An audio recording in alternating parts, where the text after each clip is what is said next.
I'm Lucy, and if you'd told me at 22 that my life would be a whirlwind of silent battles and unspoken words, I would have laughed it off. But here I am, at 34, living a story far removed from the dreams I once had. It all began at a friend's birthday party, fresh out of college, with a heart full of dreams. That's where I met Tom. He had the kind of smile that could stop you in your tracks and a laugh that made you feel like you were in on the world's best joke. "Never thought I'd meet someone who could beat me at Mario Kart," he said, his eyes twinkling with mischief as he handed me a controller. I laughed, taking up the challenge. Prepare to be amazed. I'm the reigning champ of college dorm tournaments. We clicked instantly, our banter as easy as breathing. It wasn't long before our families became one big, happy unit.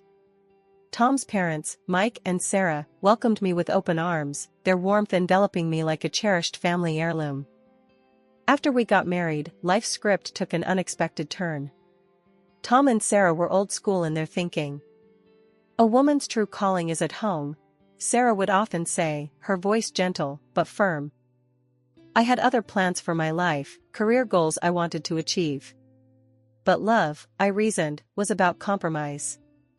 So, I traded my ambitions for a domestic life, telling myself it was just another kind of adventure. Then Emma came into our lives, a bundle of joy that I thought would complete our family picture. But Tom's reaction to our baby girl planted the first seed of doubt in our perfect garden. "I always imagined having a son to carry on the family name," he said, looking down at Emma with a distant gaze that didn't match the situation. I felt a twinge in my heart but masked it with optimism. "Next time, we'll have your boy," I replied, hoping to bridge the gap his words had created. However, life had other plans. My health took a turn, shutting the door on any future pregnancies. The disappointment in Tom's eyes was palpable, an unspoken barrier that started to rise between him and Emma. As the years passed, Emma blossomed into a spirited, independent girl, wise beyond her 7 years. She found joy in cooking, her little hands creating dishes that would surprise and delight Mike and Sarah. "Grandma, Grandpa, try the cookies I made," she'd say, her face alight with pride. "Delicious, sweetheart. You're going to be a famous chef one day," Mike would exclaim, his eyes gleaming with pride. But Tom's reactions were lukewarm, at best. He'd nod, murmur a half-hearted nice, and go back to his world, a world that seemed to have no room for Emma. One evening, as I was tucking her into bed, her voice trembled with a question that shattered my heart. "Mommy, why doesn't Daddy like my cooking? Why doesn't he love me?" I took a deep breath, my mind racing for the right words. "Honey, Daddy does love you. He has a different way of showing it. It's not your fault, okay? You are amazing, and don't you ever forget that." But even as I said the words, a nagging voice in the back of my mind whispered doubts. Was it really just about showing love, or was there something deeper, a chasm we couldn't see but only feel? The clock's hands seemed to move slower each evening, the tick-tock a loud reminder of the growing void in our home. Tom's late returns had become the norm, his presence more like a shadow than the partner I once knew. The house, once filled with laughter and shared dreams, now echoed with the silence of our unspoken tensions. One chilly evening, as I heard the familiar jingle of Tom's keys at the door, something inside me snapped. The frustration and loneliness I had bottled up for so long demanded to be heard.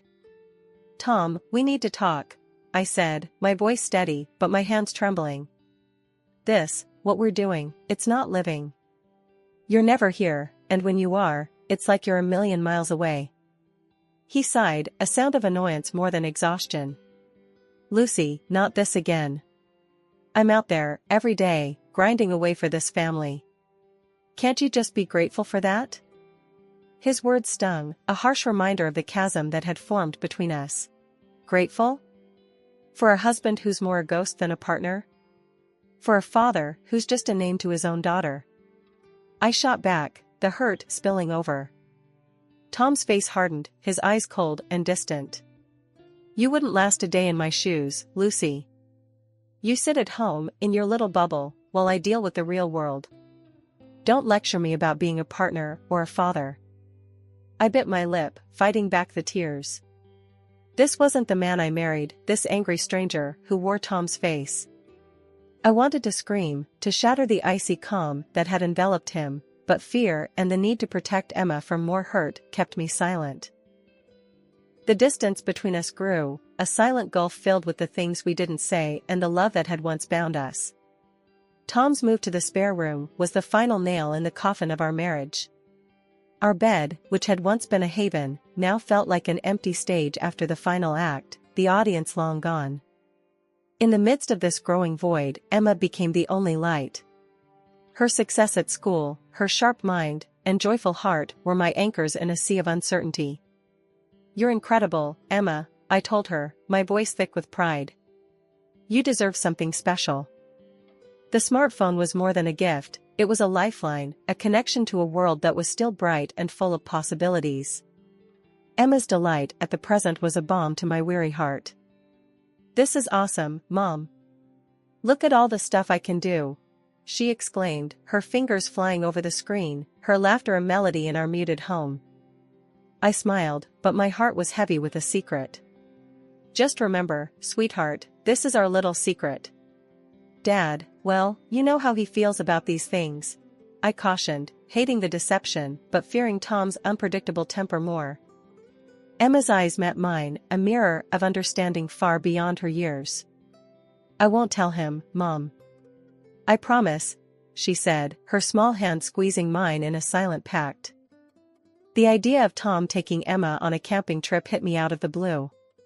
It was a sunny Saturday morning when he brought it up, the kitchen filled with the smell of pancakes and coffee. "Emma, how about you and I hit the mountains next weekend? Just the two of us, a father-daughter adventure," Tom announced, his tone surprisingly cheerful. Emma's face lit up like it was Christmas morning. "Really, Daddy? Just you and me?" she asked, her voice trembling with excitement. I watched the scene unfold, a knot of worry forming in my stomach. Tom and outdoor activities were as likely a pair as oil and water. "Are you sure that's a good idea, Tom? You know the mountains can be unpredictable this time of year," I said, trying to keep my voice light. Tom shot me a look, his eyes briefly flashing annoyance, before settling back into a forced smile. "Lucy, I know what I'm doing. It'll be good for Emma and me to spend some quality time together." I turned to Emma, who was practically bouncing in her seat. "Sweetheart, it sounds like an adventure, but you have to promise to be careful, okay?" Emma nodded vigorously, her smile wide and genuine. "I promise, Mom. And Daddy knows everything about camping, right, Dad?" Tom ruffled her hair, his response a little too casual. "Of course, kiddo. Your old man's got a few tricks up his sleeve." The rest of the week passed in a blur. Tom seemed more engaged, discussing camping gear and trails with a level of enthusiasm I hadn't seen in years. But as the departure day drew closer, my anxiety grew. The mountains were beautiful, but unforgiving, and the thought of Emma in that vast wilderness tugged at every maternal instinct I had. The morning they left, I packed Emma's bag with extra care, double-checking her warm clothes and first aid kit. "You sure you've got everything, Tom? Map, compass, emergency contacts?" I asked, my voice barely hiding my concern. Tom nodded, a backpack slung over one shoulder. "Lucy, relax. We'll be fine. It's just a couple of nights. What could possibly go wrong?" His words, meant to reassure, only heightened my unease. I hugged Emma tightly, whispering reminders and "I love yous" into her ear. "Mom, I'll be okay. I'm a big girl now, remember?" Emma said, her bravery a stark contrast to the fear in my heart. "I know, baby. Just take care of each other, okay?" I replied, forcing a smile as I watched them drive off. The house felt empty without Emma's laughter and endless chatter. I busied myself with chores, but my mind was in the mountains, trailing behind my daughter and the husband who felt like a stranger. The door creaked open, and the sight of Tom standing there alone, his face ashen and eyes hollow, sent a chill down my spine. My heart skipped a beat, my mind racing with the worst possibilities. "Tom, where's Emma?" I asked, my voice quivering, trying to steady myself against the kitchen counter. He stumbled into the living room, his words jumbled, his hands shaking. "Lucy, I lost her. In the mountains. We were hiking, and she's gone." I felt the ground beneath me give way. "What do you mean, gone?" I demanded, my voice rising in panic. "Tom, how could you lose her? She's just a child." His face crumpled, the weight of his guilt and fear written all over it. I turned away for just a second, I swear. When I looked back, she wasn't there anymore. I searched, I called out. "Lucy, I did everything I could." Anger and terror surged through me, a torrent of emotions I couldn't contain. "And you just came back? Without her? Why didn't you call the police, the rangers? Anyone?" He sank into a chair, his hands covering his face. "I was scared. Scared they'd blame me, think I'm a bad father. I didn't know what to do." Without another word, I grabbed my phone and dialed 911. My hands were trembling, but my voice was surprisingly calm as I reported Emma missing. Every second felt like an eternity, each tick of the clock a sharp reminder of the nightmare we were living. Soon, our quiet home was filled with the sound of sirens and the urgency of police officers. Tom's parents, Mike and Sarah, arrived, their faces etched with worry and disbelief. "Lucy, what happened? Where's our little Emma?" Sarah asked, her voice trembling as she reached out for me. I shook my head, the tears finally breaking through my carefully held composure. "She's lost, Sarah. Lost in the mountains because he wasn't careful enough." Mike wrapped his arm around Sarah, his gaze fixed on Tom with a mix of confusion and anger. "Son, tell us this isn't true. Tell us you know where your daughter is." Tom looked up, his eyes red and his voice barely a whisper. "Dad, I messed up. I don't know where she is. I don't know how to fix this." The room was thick with tension, the air heavy with unspoken accusations and fear. As the police began their questions, organizing search teams and gathering details, I felt a numbness settle over me. This wasn't happening. It couldn't be. But as the night wore on, with no news and the darkness outside mirroring the despair within, the harsh reality settled in. My little girl, my Emma, was out there alone, in the vast, unforgiving wilderness. As the search for Emma dragged on, the house felt like it was closing in on me. Every second was a sharp jab to my heart, every minute an endless stretch of worry. And Tom, he was there, but not really. His eyes glued to his phone, fingers tapping away. It was like he wasn't even in the same world of panic and fear that was swallowing me whole. "Tom, what are you doing? Our daughter is out there, and you're just texting?" I snapped, frustration boiling over. He didn't even look up. "It's work, Lucy. It doesn't stop just because of this," he mumbled, his words like a slap to my already raw nerves. Work? At a time like this? It didn't sit right. But then it hit me. Emma's phone, the one I gave her, the one we kept a secret. It had GPS. Emma's phone. She has it with her. We can track her, I exclaimed, a flicker of hope cutting through the dense fog of despair. Mike and Sarah perked up, their worn-out faces showing the first signs of hope since the nightmare began. "That's brilliant, Lucy. Call her, see if she answers," Mike said, his voice a mix of hope and urgency. I dialed Emma's number, my heart pounding so loud I could barely hear the ring. But there was no answer. She didn't pick up. I tried again, and again, nothing but the cold, impersonal ringing. Panic surged again, but then I remembered the GPS. I relayed the details to the police, every part of me trembling with a cocktail of fear and hope. And then, after the longest hour of my life, a miracle. The search team, they found her. They brought my baby back, alive and unharmed, her little face calm, despite the ordeal she'd been through. I broke down, holding her so tight I feared I might never let go. "Emma, baby, why didn't you answer your phone?" "We were so worried," I sobbed, the relief overwhelming every other emotion. She looked up at me, her eyes wise beyond her years. "I was saving the battery, Mommy. In case it took longer to find me. I knew the GPS would bring you to me." Her smart thinking, her calmness in the face of danger, it was beyond anything I could have imagined. She was her own little hero. Mike and Sarah hugged us both, their relief palpable. "You're one brave girl, Emma. You made it through," Mike said, his voice thick with emotion.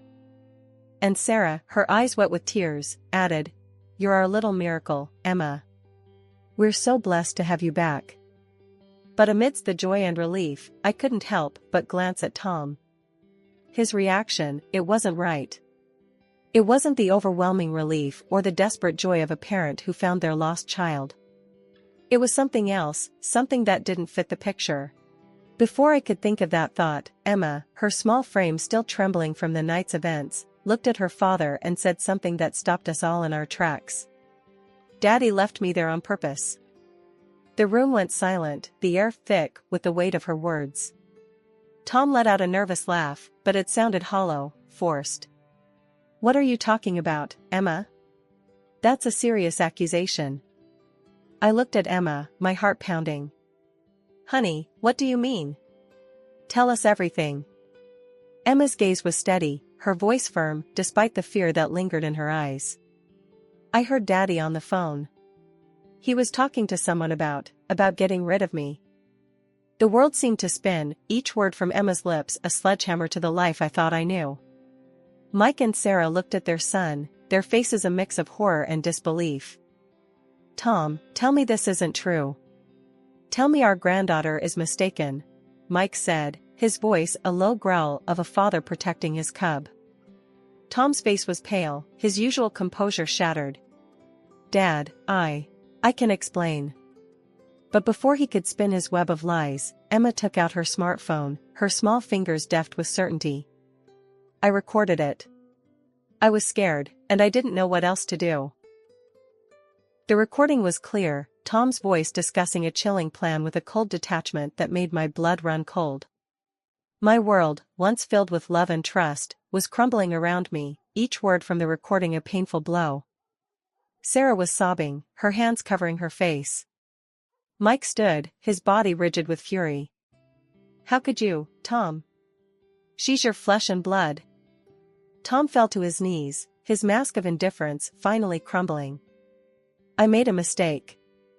A terrible mistake. It was all her idea," he pleaded, but his words were like ash, meaningless and cold.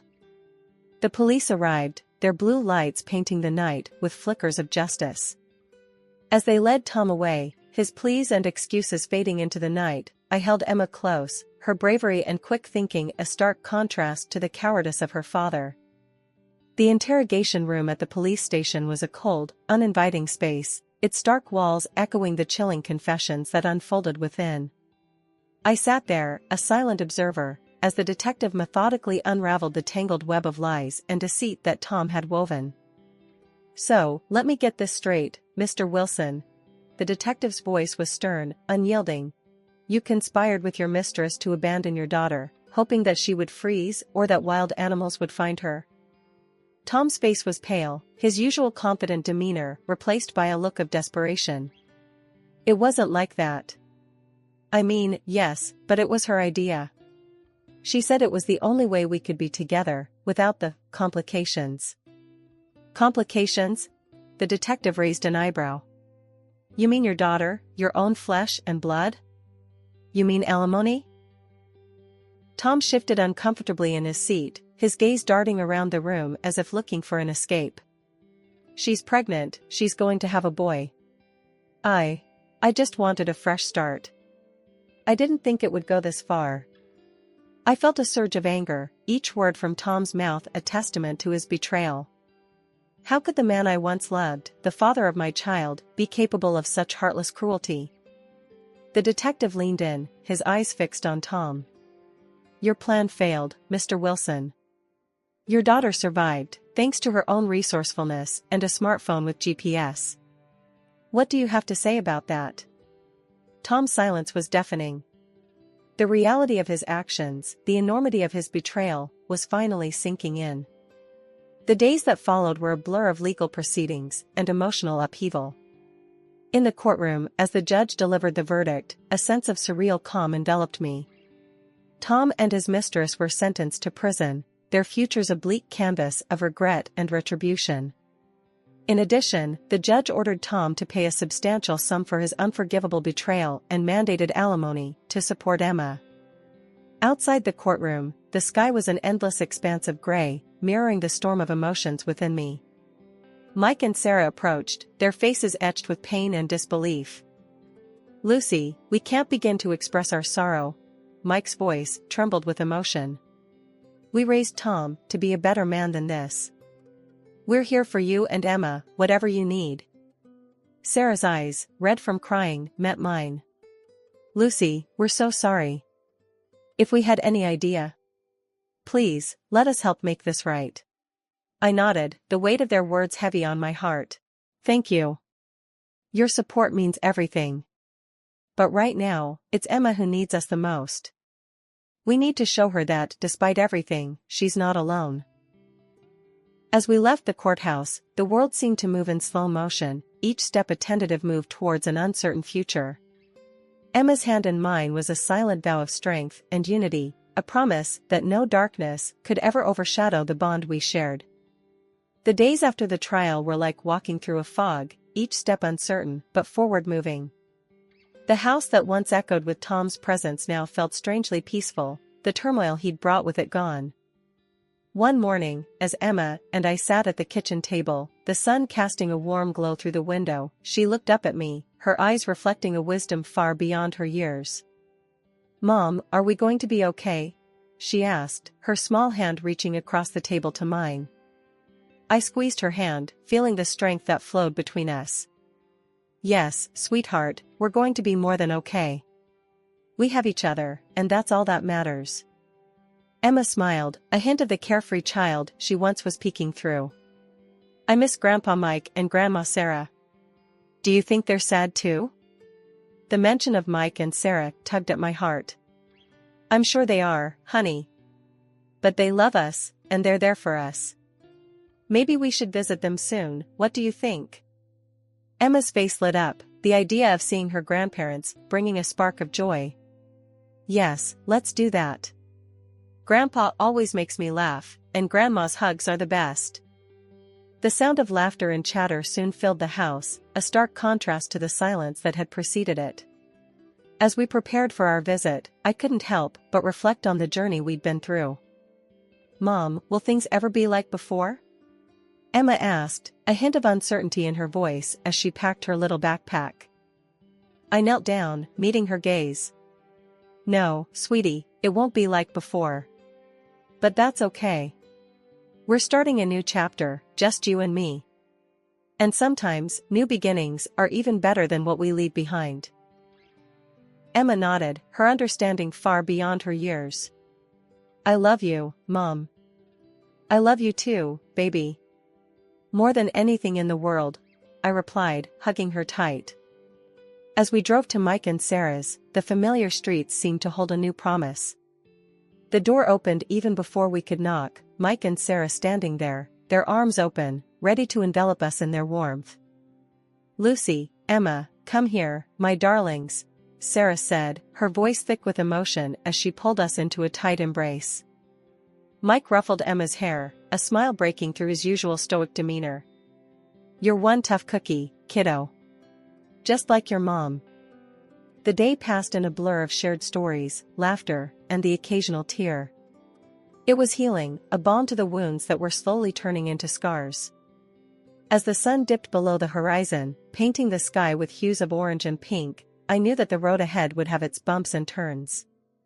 But with Emma by my side, and the love and support of family, each step would be a move towards a future filled with hope and new possibilities. "Mom, look at the sunset. It's like the sky is celebrating with us," Emma exclaimed, her face aglow with the fading light. I looked at the sunset, then at Emma, and I knew she was right. This wasn't just a new dawn for us. It was a celebration, a testament to our strength, our resilience, and the unbreakable bond that no darkness could ever overshadow.